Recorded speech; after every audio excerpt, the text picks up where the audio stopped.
Hello my dear class 9 students, मैं हूं आपकी biology mentor doctor Ankita Verma और एक बार फिर स्वागत करती हूं आप सभी का आपके फेवरेट चैनल डेफिनेट सक्सेस पाठशाला में।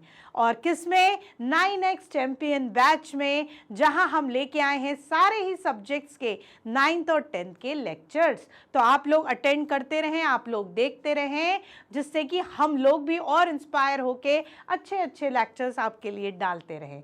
तो आज आपकी सक्सेस को डेफिनेट करने के लिए जो हम चैप्टर लाए हैं, that is chapter number 6 of class 9 tissues, ठीक है। और उसका बहुत ही important topic that is muscular tissue and nervous tissue.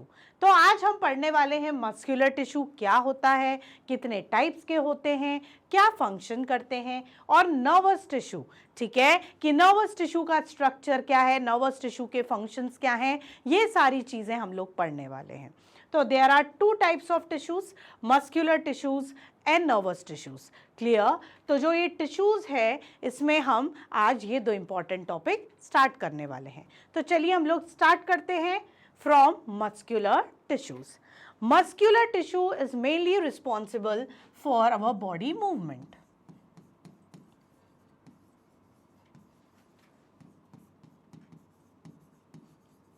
किसके लिए रिस्पॉन्सिबल है? बॉडी मूवमेंट के लिए, ठीक है ना। Muscular tissues mainly responsible for the main function of body movement. जो भी हमारे बॉडीज में मूवमेंट हो रहे हैं, हम एक जगह से दूसरी जगह मूव कर रहे हैं, that is all through the muscular tissues. किसकी वजह से पॉसिबल है? वो मस्कुलर टिश्यूज की वजह से पॉसिबल है। अब ये जो मस्कुलर टिश्यूज होते हैं, ये 3 टाइप्स के होते हैं। कितने टाइप्स के होते हैं? 3 टाइप्स के होते हैं। एक आपका होता है वॉलेंटरी टिश्यू, एक होता है आपका इनवॉलेंटरी टिश्यू, और एक आपका होता है कार्डियक टिश्यूज, ठीक है। जब हम मस्कुलर टिश्यूज पढ़ेंगे तो उसमें हम 3 टाइप के टिश्यूज पढ़ेंगे, एक वॉलेंट्री, एक इनवॉलेंट्री और एक कार्डियक टिश्यूज। तो इनको पढ़ने के लिए हम इनको टैब्यूलर फॉर्म में पढ़ते हैं तो और इजीली आपको समझ में आएगा। पहले हम बना लेते हैं voluntary, second column is of involuntary,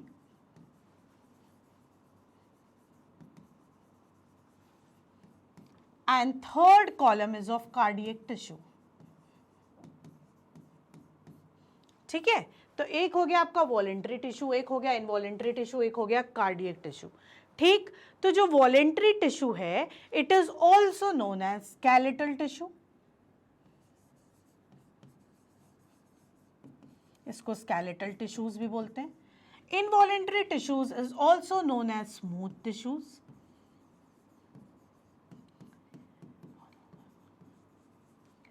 cardiac tissue is also known as heart muscles,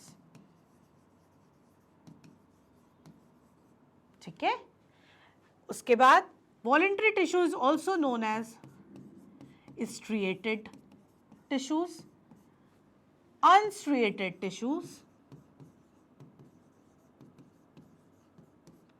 and muscular या heart tissues,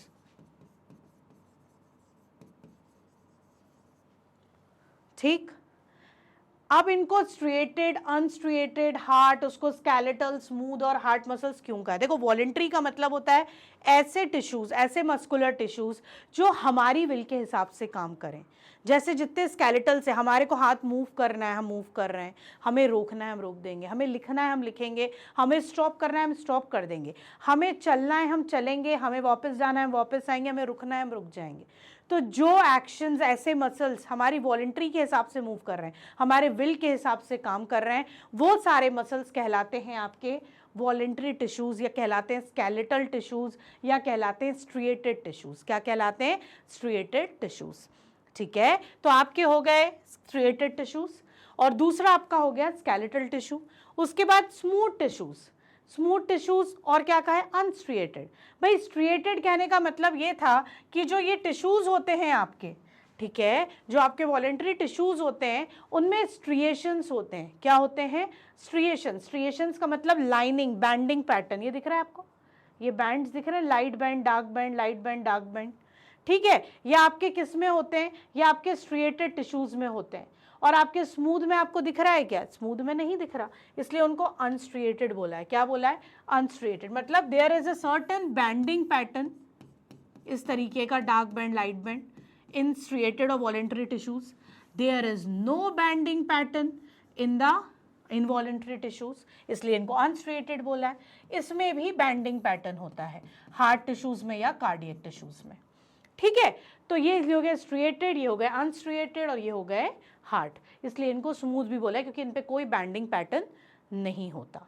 इनकी मस्कुलर टिश्यूज की एक इंपॉर्टेंट प्रॉपर्टी है, they are able to contract and relax. क्यों कर पाते हैं? क्योंकि ये बने होते हैं कॉन्ट्रैक्टाइल प्रोटीन से। किससे? कॉन्ट्रैक्टाइल प्रोटीन से। ठीक है, ये कॉन्ट्रैक्टाइल प्रोटीन से बने हुए हैं। ठीक, जो इनको कॉन्ट्रैक्ट और रिलैक्स कर रहा है, और कॉन्ट्रैक्शन और रिलैक्सेशन की प्रोसेस के ही वजह से the things goes on and the movement goes on. ठीक है, तो ये इनकी स्पेशल प्रॉपर्टी है मस्कुलर टिश्यूज की। दूसरा, जो आपका इसके अंदर न्यूक्लियस प्रेजेंट होते हैं, किसके अंदर? आपके स्ट्रिएटेड में। तो स्ट्रिएटेड में जो आपके न्यूक्लियस रहते हैं दे आर मल्टी न्यूक्लिएटेड, बहुत सारे न्यूक्लियाई रहेंगे एक सेल में। ठीक है, वेयर एज अनस्ट्रिएटेड में यूनी न्यूक्लिएशन होता है, एक ही न्यूक्लियस होता है सेंटर में। और जो ये आपके कार्डियक होते हैं उसमें भी यूनी न्यूक्लिएटेड कंडीशन होती है। कैसी होती है? यूनी न्यूक्लिएटेड कंडीशन होती है। मल्टी न्यूक्लिएटेड होते हैं ये आपका इनवॉलेंट्री यूनी न्यूक्लिएटेड होता है, और आपका हार्ट भी यूनी न्यूक्लिएटेड होता है। ठीक है, उसके बाद ये जो है ये वॉलेंट्री मसल्स है, मतलब they are working according to our will, हमारी विल के हिसाब से हम इन्हें कंट्रोल कर सकते हैं। They are not controlled by our will, not controlled by our will. They are also continuously working, ये भी continuous काम करता है। ठीक है, तो एक हो गया हमारे विल के हिसाब से काम करने वाली मसल्स, तो वॉलेंट्री। जो हमारे विल के हिसाब से नहीं कंट्रोल होती वो इनवॉलेंट्री। कार्डियक भी कंटिन्यूसली इनवॉलेंट्री होती है, हमारी विल के हिसाब से नहीं होती। ये जो आपकी वॉलेंट्री है स्केलेटल टिश्यू इसलिए का क्योंकि ये स्केलेटल मसल है, all over was skeletal, there was a tissue known as voluntary tissue. Involuntary हमारे ऑर्गन्स के अंदर, जैसे आपको पता है ब्लड वेसल्स में ब्लड फ्लो कर रहा है, ईसोफेगस में जो पेरिस्टाल्सिस मूवमेंट है, ये सब इनवॉलेंट्री, आप कंट्रोल नहीं कर सकते बच्चा, है ना। तो ये सब किसके हैं? ये सब इनवॉलेंट्री मसल्स करती हैं आपकी। क्लियर। और कार्डियक जो आपका पंपिंग ऑफ ब्लड हो रहा है वो आप कंट्रोल कर सकते हो, बेटा धड़को बेटा मत धड़को, ऐसा कुछ नहीं कर सकते ना। तो ये जो कंटिन्यूसली पंप कर रहा है आपका हार्ट, है ना, ब्लड को, that is also due to the cardiac tissue. किसकी वजह से होता है? वो कार्डियक टिश्यूज की वजह से होता है। इस वजह से वो भी इनवॉलेंट्री मसल्स है। क्या है? इनवॉलेंट्री मसल है, हमारे हिसाब से नहीं वर्क करती। यहाँ बेसिकली यहाँ पर आपको दिया हुआ है डायग्राम्स, ये स्मूथ मसल्स हैं जो स्पिंडल शेप की होती हैं, बीच में एक न्यूक्लियस आपको दिख रहा है। ये आपकी कार्डियक मसल्स हैं जिसमें इंटरकैलेटेड डिस्क होती है, इनका स्पेशल फीचर होता है। इनमें भी स्ट्रिएशंस दिख रहे हैं आपको, लाइट एंड डार्क बैंड। ठीक है, ये भी यूनी न्यूक्लिएटेड होती हैं। ये आपकी क्या है? ये आपकी स्ट्रिएटेड मसल्स हैं जो आपकी ब्रांच्ड रहती हैं या आपकी ब्रांच्ड नहीं रहती हैं, और इसके अंदर भी बैंडिंग पैटर्न स्ट्रिएशंस प्रेजेंट रहते हैं, लेकिन ये मल्टी न्यूक्लिएटेड होती है और इनका न्यूक्लियस पेरिफेरी पे होता है। कहाँ होता है? पेरिफेरी ऑफ द सेल पे होता है, सेंट्रली प्लेस्ड नहीं होता है। तो these are the different muscular tissues. ये क्या हो गए आपके? डिफरेंट मस्क्यूलर टिश्यूज हो गए, voluntary, involuntary and cardiac tissues. ठीक है, वॉलेंट्री जो स्केलेटल टिश्यूज होंगे सारे वो वॉलेंट्री होंगे, हमारे विल के हिसाब से काम करेंगे। इनवॉलेंट्री वो जो क्या करेंगे? हमारे विल के हिसाब से कंट्रोल नहीं कर सकते, जैसे ईसोफेगस का मसल हो गया, आपका स्टमक का चर्निंग मूवमेंट हो गया, ग्राइंडिंग मूवमेंट हो गया। ठीक है, कार्डियक टिश्यूज जो आपके हार्ट मसल्स हैं जो कंटिन्यूसली ब्लड को पंप करते रहते हैं, वो भी हम लोग कंट्रोल नहीं कर सकते, इसलिए वो भी एक तरीके के इनवॉलेंट्री टिश्यूज में आएंगे। ठीक है। तो जब भी आप लोग भी पढ़ें, आप लोग भी इसको टैब्यूलर फॉर्म में कंपेयर करके पढ़ें, तो बच्चों आपको लर्न करना बड़ा इजी हो जाएगा।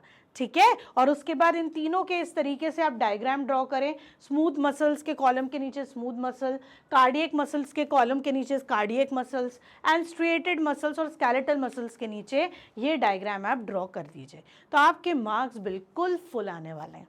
ठीक है। चलिए अब हम नेक्स्ट पे चलते हैं, that is nervous tissue. Next क्या है? Nervous tissue.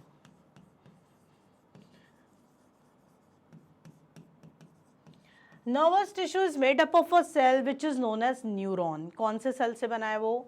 न्यूरॉन से। It is one of the most important functional part of our nervous system. Nervous system का सबसे इंपॉर्टेंट यूनिट ही न्यूरॉन है। ठीक है। इसका जो हमने डायग्राम बनाया, हमें इसका स्ट्रक्चर, इसका फंक्शन क्या करता है न्यूरॉन? भाई जो आपका सिग्नल ट्रांसमिशन आ रहा है, आपको बाहर से जो भी मैसेज आ रहा है वो आपके ब्रेन तक पहुंचाने का काम कौन सा टिश्यू करेगा? नर्वस टिश्यू करेगा।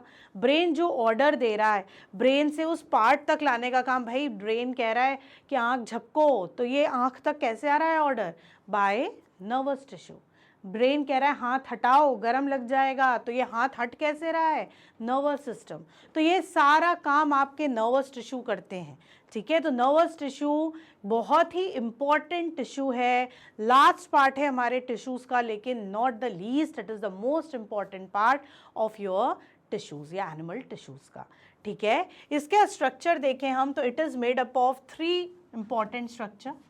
एक होता है साइटोन, जिसको हम सेल बॉडी भी बोलते हैं।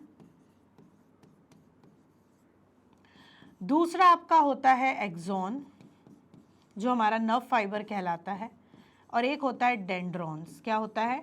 डेंड्रॉन्स। ठीक है। Cyton which is also known as cell body, then the important large या long fibre, nerve fibre which is known as axon, and dendrons. और क्या होते हैं आपके? डेंड्रॉन्स होते हैं। ठीक है। क्लियर। तो जो अपर इलोंगेटेड पोर्शन होता है आपका, दिस पोर्शन,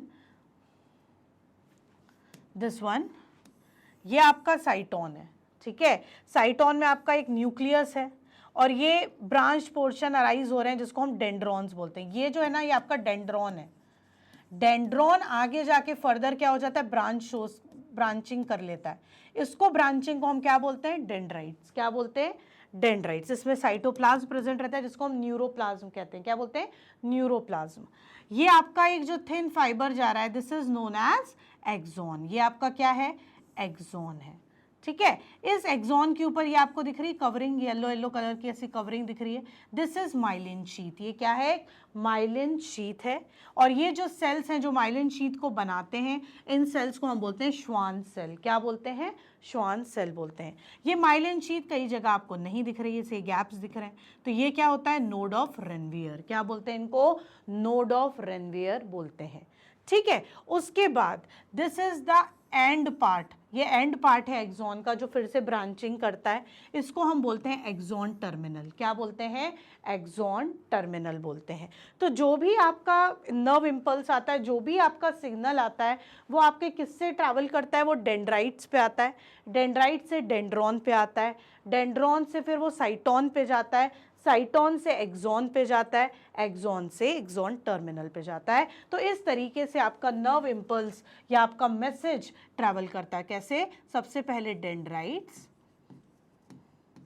डेंड्राइट से डेंड्रॉन्स, डेंड्रॉन से आपका क्या होगा? साइटोन, साइटोन से आपका होगा एक्सॉन, एक्सॉन से आपका क्या होगा? Axon terminal.